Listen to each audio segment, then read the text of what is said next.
Fresno ਦੇ ਵਿੱਚ ਇੱਕ ਬੰਦੇ ਨੂੰ ਜਿਹੜੀ ਆ 18 ਸਾਲਾਂ ਦੀ ਸਜ਼ਾ ਹੋਈ ਆ ਕਿਉਂਕਿ ਹੁਣ $4.8 ਮਿਲੀਅਨ ਦਾ ਕਨੋਲਾ ਜਿਹੜਾ ਫਰਾਡ ਸਕੀਮ ਆ ਉਹਦੇ ਵਿੱਚ ਉਹ ਇਨਵੋਲਵ ਸੀਗਾ।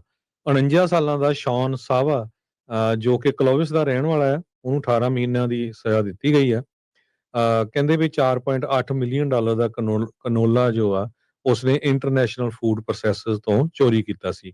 ਕੋਰਟ ਦੇ ਡਾਕੂਮੈਂਟਸ ਨੇ ਇਹ ਕੀਤਾ ਰਿਵੀਲ ਵੀ 2015 ਤੋਂ ਲੈ ਕੇ 2017 ਤਾਈਂ ਸਾਵਾ ਤੇ ਇੱਕ ਉਹਦਾ ਜਿਹੜਾ ਕੋ-ਡਿਫੈਂਡੈਂਟ ਰਿਚਰਡ ਵੈਸਟ ਆ, ਉਹਨਾਂ ਨੇ ਇਹ ਚੋਰੀ ਜਿਹੜੀ ਆ ਬੈਸਟ ਨਾਓ ਜਿਹੜੀ ਡਿਫੰਕਟ ਕੰਪਨੀ ਆ ਤੇ ਰਿਚਰਡ ਵੈਸਟ ਟਰਾਂਸਫਰ ਇਨ ਕਾਰਪੋਰੇਸ਼ਨ ਉੱਥੋਂ ਚੋਰੀ ਕੀਤਾ।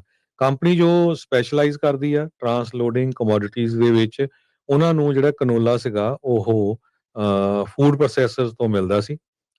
ਤੇ ਸਾਵਾ ਹੁਣੀ ਜਿਹੜੇ ਆ ਇਹ ਫ੍ਰਿਜ਼ਨੋ ਏਰੀਏ ਦੇ ਮੈਨੇਜਰ ਸੀਗੇ ਤੇ ਉਹਨਾਂ ਦਾ ਜਿਹੜਾ ਇੱਕ ਵਿਕਟਮ ਆ ਜੋ ਕਿ ਪ੍ਰੋਸੈਸਰ ਵੀ ਹੈਗਾ, ਉਹਨੂੰ ਉਹ ਕਿਕਬੈਕਸ ਵੀ ਦਿੰਦਾ ਰਿਹਾ ਤੇ ਸਪਲਾਈ ਵੀ ਕਰਦਾ ਰਿਹਾ।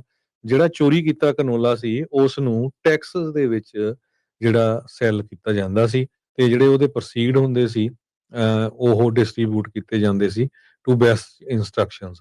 ਸਾਵਾ ਨੇ ਆਪਣੇ ਬੈਂਕ ਅਕਾਊਂਟ ਯੂਜ਼ ਕਰਨ ਦੀ ਜਗ੍ਹਾ ਆਪਣੀ ਵਾਈਫ ਦਾ ਨਾਮ ਜਿਹੜਾ ਆ ਉਹ ਯੂਜ਼ ਕੀਤਾ ਸੀ।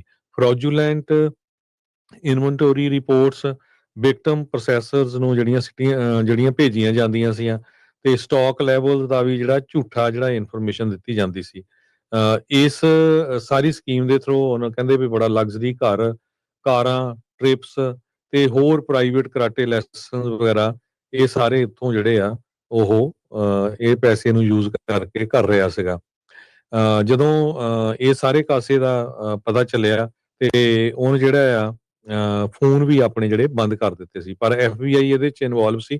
ਇਹਦੇ ਕਰਕੇ ਜਿਹੜਾ ਇਹ ਅਰੈਸਟ ਹੋਇਆ ਹੈਗਾ ਤੇ ਅਕਤੂਬਰ 14 2025 ਚ ਉਹਨੂੰ ਗਿਲਟੀ ਪਲੀਆ ਕੀਤਾ ਸੀ ਤੇ ਹੁਣ ਉਹਦੀ ਜਿਹੜੀ ਸੈਂਟੈਂਸ ਆ 2 ਮਾਰਚ 2026 ਚ ਹੋਊਗੀ। ਕਹਿੰਦੇ 20 ਸਾਲਾਂ ਦੀ ਸਜ਼ਾ ਤੇ 2.5 ਲੱਖ ਦਾ ਜਿਹੜਾ ਫਾਈਨ ਆ ਹੋ ਸਕਦਾ ਹੈਗਾ।